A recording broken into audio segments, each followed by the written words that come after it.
Assalamualaikum warahmatullahi wabarakatuh. Perkenalkan, nama saya Cynthia Ramadhani dengan NIM channel 24022. Di sini saya ucapkan terima kasih kepada Bapak dosen pengampu Dr. Wirmi Eka Putra SE MSI. Di sini saya akan menjelaskan materi tentang hukum anti monopoli dan persaingan usaha. Pendahuluan, pada era globalisasi dan semakin berkembangnya ilmu pengetahuan dan teknologi membuat semakin banyak pelaku usaha berlomba-lomba meningkatkan tarif hidup masing-masing.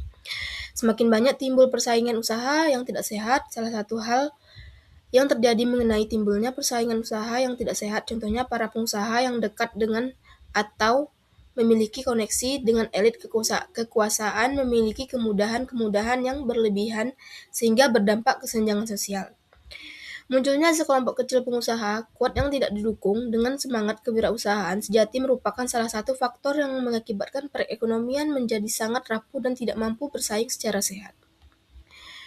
Materi selanjutnya, pengertian anti monopoli dan persaingan usaha.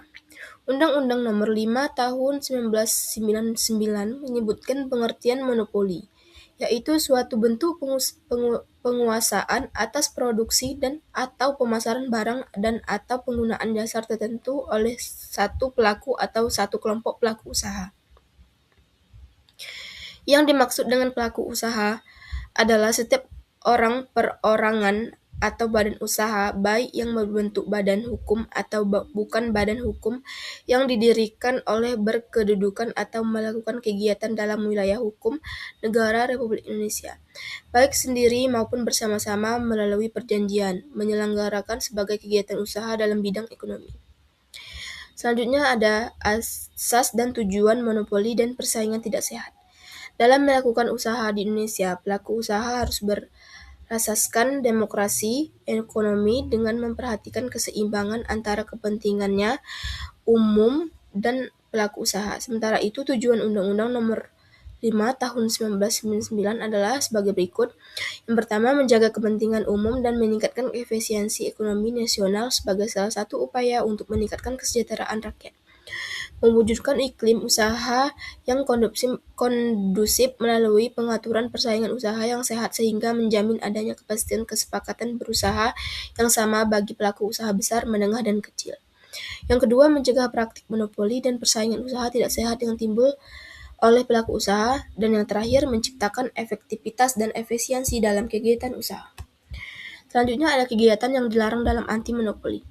Dalam Undang-Undang Nomor 5 Tahun 1999, kegiatan yang dilarang diatur dalam pasal 17 sampai dengan pasal 24. Undang-undang ini tidak memberikan definisi kegiatan seperti halnya perjanjian. Namun demikian, dari kata kegiatan kita dapat menyimpulkan bahwa yang dimaksud dengan kegiatan di sini adalah aktivitas tindakan secara sepihak.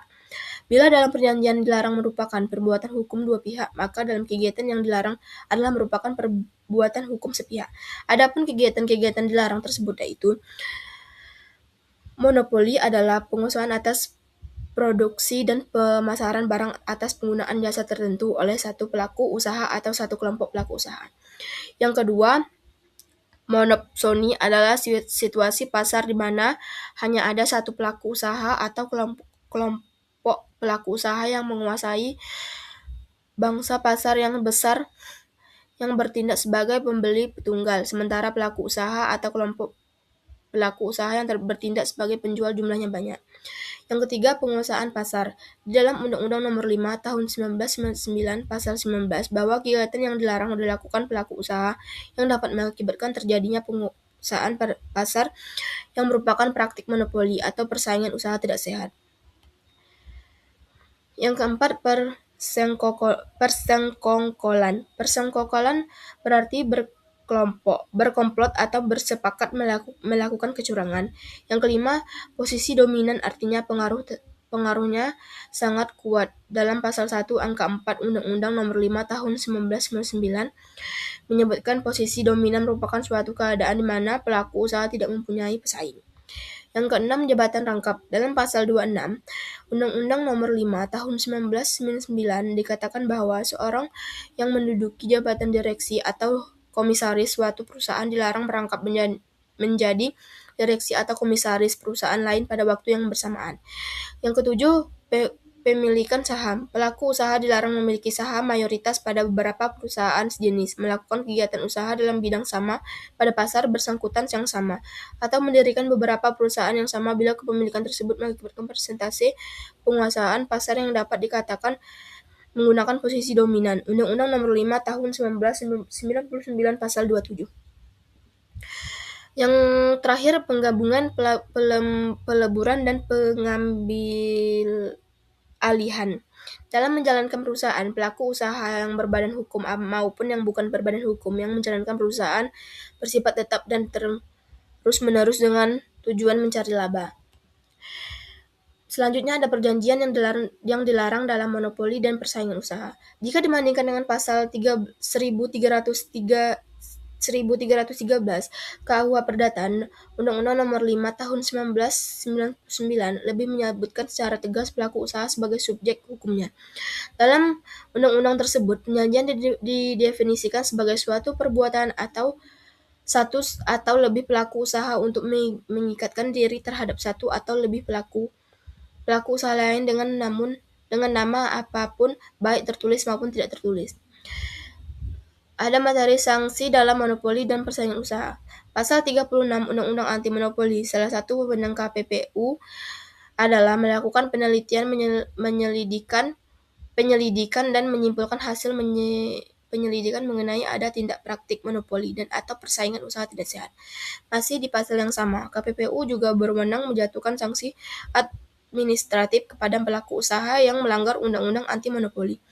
Apa saja yang termasuk dalam sanksi administratif diatur dalam pasal 47 ayat 2 Undang-Undang Anti Monopoli. Meski KPPU hanya diberikan kewenangan menjatuhkan sanksi administratif, Undang-Undang Anti Monopoli juga mengatur mengenai sanksi pidana. Pasal 48 menyebutkan mengenai pidana pokok, sementara pidana tambahan dijelaskan dalam pasal 49.